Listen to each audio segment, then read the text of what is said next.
Oi, eu sou o João Vitor Rocha de Paula. Esse é a turma de algoritmo para criação de computadores. Eu estou aqui para apresentar o trabalho na linguagem Calango. O problema que inspirou o código foi o problema de simplificação de frações. É basicamente o problema onde ele te dá as frações como entrada, por exemplo, 0 sobre 1, 2 sobre 2, e você tem que retornar essas frações simplificadas, né? Ou seja, com os dois números primos entre si, numerador e denominador. Ele estipula alguns intervalos, numerador de 0 a 10.000 fechado, intervalo fechado, e o denominador de 1 a 10.000, intervalo fechado também. E outra coisa é que se o denominador e o numerador forem iguais a zero, ele para de ler as frações. Quando você digitar 0 e 0, o código interrompe a leitura e só retorna, né, as frações simplificadas. Então vamos lá para o Calango. O objetivo é simplificar as frações. A entrada são os numeradores e os denominadores, dentro daquele intervalo estipulado. E a saída são as frações simplificadas. Observações. Quando o numerador e o denominador forem iguais a zero, o programa deve parar de ler as frações e retornar os valores. Aquele negócio, se você digita 0 e 0, ele interrompe a leitura e dá o print, né, o escreva, que no caso eu usei um parâmetro, mas ele retorna os valores.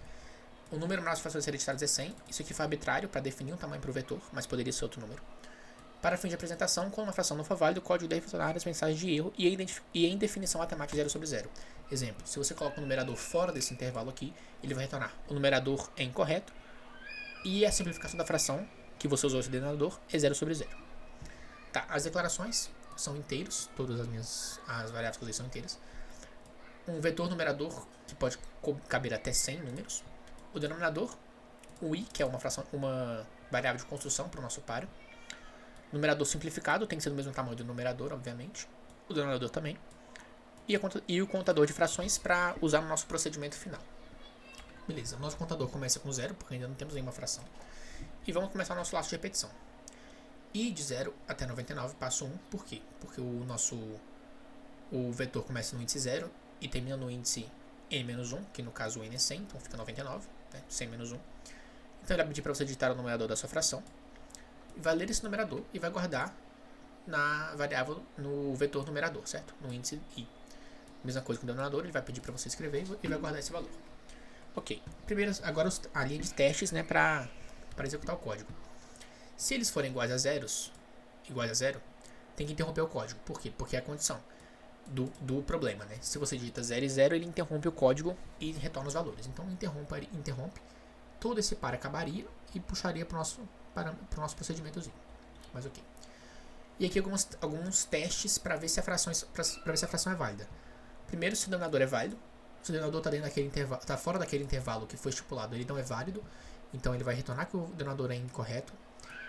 E aí aquele negócio que eu falei, a fração simplificada vai passar a ser 0 sobre 0. Então o numerador simplificado e o denominador simplificado vão ser 0 sobre 0. Mesma coisa que o numerador vai testar se é válido dentro daquele intervalo. E vai dar o devido retorno. Se nenhum desses forem verdadeiros, ou seja, se o denominador e o numerador forem válidos, então já começamos com as frações em si, né? Então vamos lá, se o numerador e o denominador forem iguais entre si, ou seja, uma fração n sobre n, simplificada é 1 sobre 1. Exemplo, 2 sobre 2, simplificando 1 sobre 1. Então o numerador simplificado passa a ser 1 e o denominador também. E o contador de frações recebe 1, porque é uma fração válida para ser contabilizada no final. Se não, se o numerador for igual a 0, uma fração do tipo 0 sobre n, que é igual a 0, o numerador simplificado vai passar a ser o próprio numerador e o denominador simplificado o próprio denominador. Exemplo aqui no próprio código, a entrada 0 sobre 1 vai ter um retorno de 0 sobre 1. Né? Então, se você colocasse 0 sobre 50, o retorno dela seria 0 sobre 50. Não tem mais como simplificar. Se não, se por exemplo o numerador for igual a 1, ela já é irredutível. Exemplo, 1 sobre 100 já é irredutível. Então, o próprio numerador, então mantém o numerador e o denominador, porque já está reduzido no máximo, e o contador recebe 1. Se não, daqui da frente todos vão receber 1. Né? Esse contador de frações poderia estar aqui, inclusive, né? Aqui em cima. Mas eu coloquei ele aqui, enfim. Todas as frações daqui pra frente vão ser válidas. Alguns testes. Agora da divisão por 2. Se ambos forem divisíveis por 2, ele vai fazer esse laço aqui. Por quê? Porque para você simplificar uma fração, eles têm que ser primos entre si. Eles têm que ser divisíveis. Você tem que dividir pelos mesmos valores até não dar mais, né? O de cima pelo de baixo. Se ambos forem divisíveis por 2, ele vai fazer esse negóciozinho aqui enquanto o numerador ou o denominador forem maior que 2.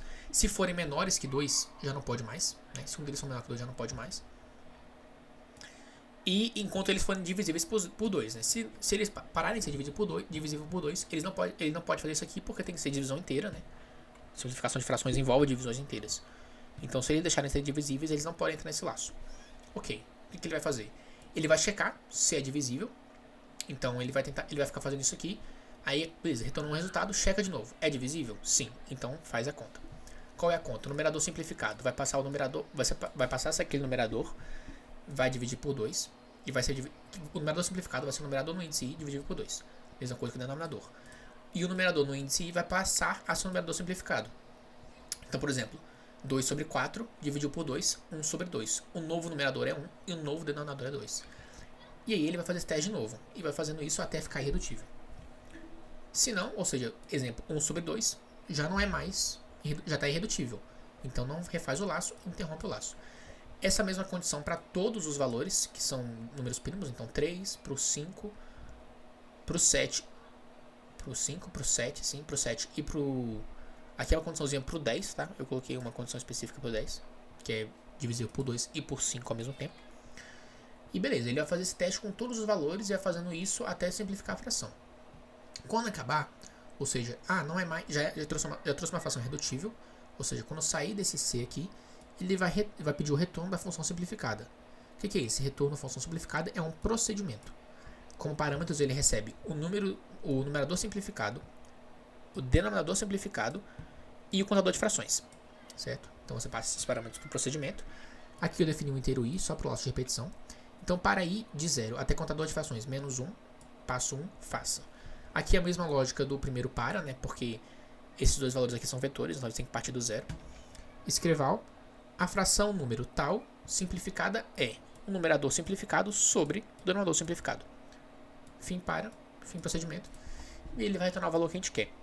Vamos fazer alguns testes, eu vou fazer os testes com os testes aqui, então vamos colocar 0 sobre 1. Então o numerador da fração 1, 0. O denominador da fração 1, 1. Aí agora é 1 sobre 1 e 2 sobre 2. Então, da fração 2, 1 sobre 1 e 2 sobre 2. 2 sobre 4, 9 sobre 3. 2 sobre 4, 9 sobre 3. 9 sobre 3. 9 sobre 3. E 25 sobre 625. 25 sobre 625. E agora eu não quero mais nenhuma fração, então eu digito 0 sobre 0. E ele vai retornar aqui. A fração número 1 simplificada é 0 sobre 1. A fração número 2 simplificada é 0 sobre 1. A fração número 3 simplificada é 1 sobre 1. 4, 1 sobre 2. 3 sobre 1 e sobre 25. Sim, né? 0 sobre 1 simplificado dá 0 sobre 1. 1 sobre 1 é 1 sobre 1. 2 sobre 2 divide por 2 em cima e embaixo, fica 1 sobre 1. 2 sobre 4 divide por 2 em cima e embaixo, de uma vez só, né? Porque vai ficar redutível já, porque o numerador vai passar a ser 1. Então fica 1 sobre 2. 9 sobre 3 divide por cima e embaixo por 3. E 25 por 625 divide por 5 duas vezes, que não dá 1 sobre 25. Não, perdão, divide por 5 uma vez só, que nos dá 1 sobre 25. Então esse aqui é o nosso código funcionando. Podemos usar mais alguns exemplos. Então, por exemplo, é a fração... Vamos pegar uma que tem que fazer mais de uma divisão. 9 sobre 27. Tira 0 e 0. 1 terço, né? Tem que dividir por 3 duas vezes em cima e embaixo. Dá o retorno da fração simplificada, 1 terço. Podemos fazer mais um exemplo. 7 sobre 49. Exemplo. Para testar o do 7, que a gente não testou, né?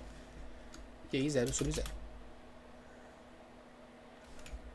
É porque eu coloquei espaço e eu não dei enter. Eu digitei errado. Vamos de novo testar o 7, né? Que a gente não testou. E 49.